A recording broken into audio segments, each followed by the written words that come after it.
बिस्मिल्लाहिर्रहमानिर्रहीम। अस्सलाम वालेकुम डियर स्टूडेंट्स। आज का जो हमारा टॉपिक है ये है केमिकल स्पीशी, और केमिकल स्पीशी में जो टॉपिक है वो है आयंस या आयन। अब व्हाट इज़ आयन?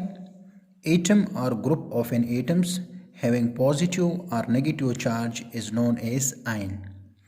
जब किसी एटम या ग्रुप ऑफ एन एटम पर पॉजिटिव या नेगेटिव चार्ज आ जाए तो इसको हम कहते हैं आयन। अब देखिए, याद रखें,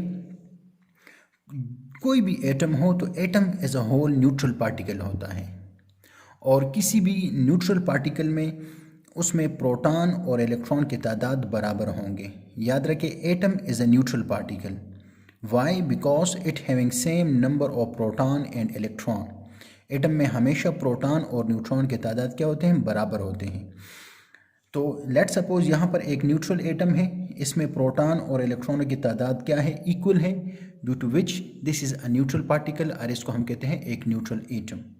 बट लेकिन जब किसी एटम में प्रोटॉन और इलेक्ट्रॉनों की तादाद डिसिमिलर होगा, सिमिलर नहीं होंगे, इक्वल नहीं होंगे, तो उस एटम पर चार्ज पार्टिकल आएगा।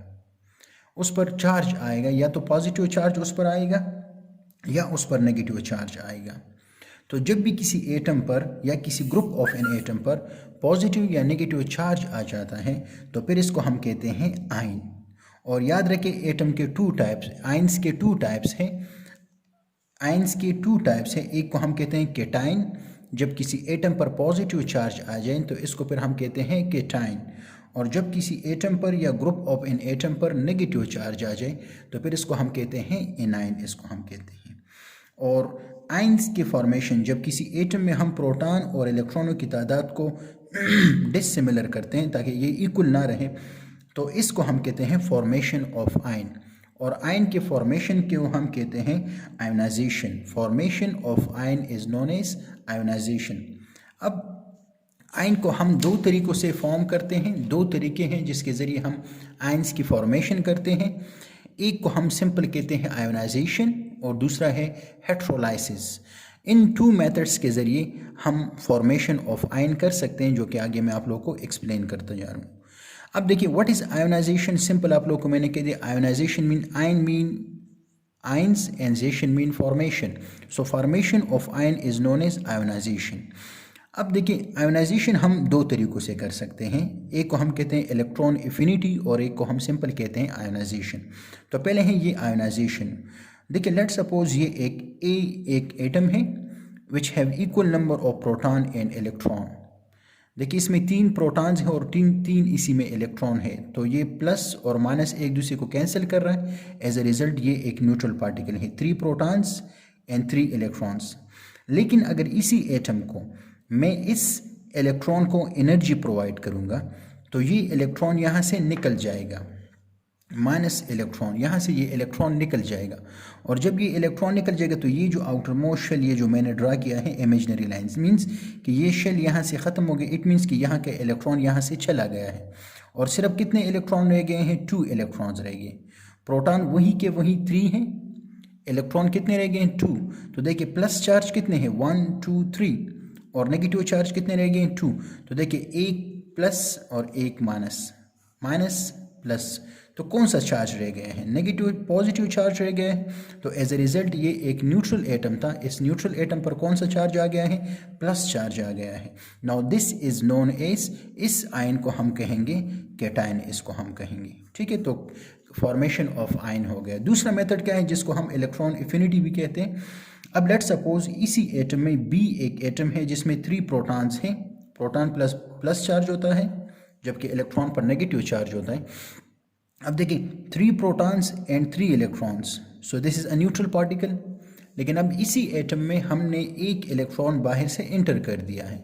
नाउ जब इस एटम में मैंने इलेक्ट्रॉन इंटर कर दिया है तो देखिए, 1 के बजाय अब इस शेल में कितने इलेक्ट्रॉन हो गए? 2। प्रोटॉन की तादाद वही 3, अब एक इलेक्ट्रॉन की तादाद ज़्यादा होगी।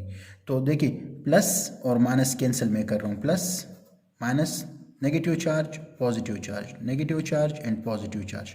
कौन सा चार्ज रह गया है? नेगेटिव। तो इस एटम पर कौन सा चार्ज आ गया है? नेगेटिव। और नेगेटिव चार्ज स्पीशी को हम कहते हैं एनाइन। तो इन दो मेथड के ज़रिए हम क्या कर सकते हैं, फॉर्मेशन ऑफ आयन कर सकते हैं, ठीक है, जिसको हम कहते हैं आयोनाइजेशन, इसको हम कहते हैं।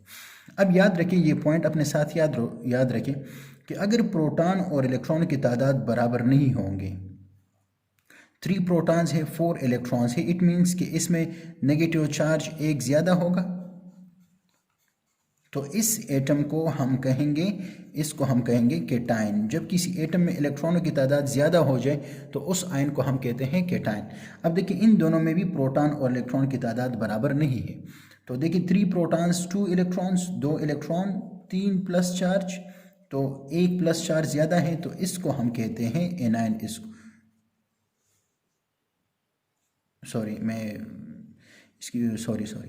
इसको हम कहेंगे एनाइन।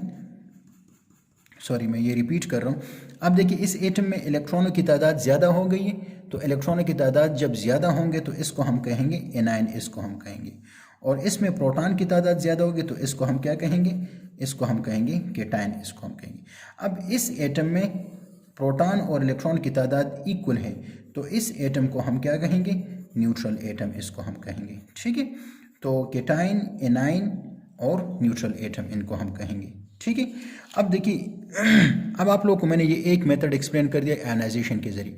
अब दूसरा मेथड है हेट्रोलाइसिस के ज़रिए हम किस तरह करते हैं। What is mean by heterolysis of molecule, of a neutral molecule. ये हमारे पास लेट सपोज एक मॉलिक्यूल है, पहले मैं मॉलिक्यूल की फॉर्मेशन एक्सप्लेन करता हूँ, फिर उसके बाद मैं हेट्रोलाइसिस एक्सप्लेन करता हूँ। अब देखिए ये एक हाइड्रोजन का एटम है, ये दूसरे हाइड्रोजन का एटम है। इस एटम में एक प्रोटॉन और एक इलेक्ट्रॉन, इस एटम में भी एक इलेक्ट्रॉन और एक प्रोटॉन। इन दोनों के दरमियान कोवेलेंट बॉन्ड बन जाता है। देखिए इन्होंने अपने ये इलेक्ट्रॉन शेयर कर दिया है, ये भी एक न्यूट्रल एटम, ये भी एक न्यूट्रल एटम। क्यों, दोनों में इलेक्ट्रॉन और प्रोटॉनों की तादाद क्या है, इक्वल है। लेकिन अब जब मॉलिक्यूल बन गया है, अब इसकी मैं हेट्रोलाइसिस कर रहा हूँ। What is mean by heterolysis. Heterolysis mean कि हम इसकी ऐसी ब्रेकिंग कर रहे हैं कि वो जो शेयर्ड पेड इलेक्ट्रॉन इन्होंने जो शेयर किया हुआ है वो दोनों को इक्वल वापस ना मिले, बल्कि एक के पास वो दोनों इलेक्ट्रॉन चले जाए। तो देखिए मैंने इसको यहाँ पर या ब्रेक कर दे या यहाँ पर ब्रेक कर दे, लेकिन अगर आप लोग दरमियान में से ब्रेक करेंगे ऐसे, तो इसको फिर हम होमोलाइसिस कहते हैं। लेकिन मैं यहाँ पर ब्रेक कर रहा हूँ तो एज ए रिजल्ट क्या हो जाएगा, मतलब या आप लोग एटम को यहाँ पर ब्रेक करेंगे तो ये हेट्रोलाइसिस मींस इक्वल डिस्ट्रीब्यूशन आप नहीं कर रहे हो। लेकिन अगर मैं यहाँ पर इसको ब्रेक करता हूँ यहाँ पर, तो फिर इसको हम कहते हैं होमोलाइसिस, ठीक है।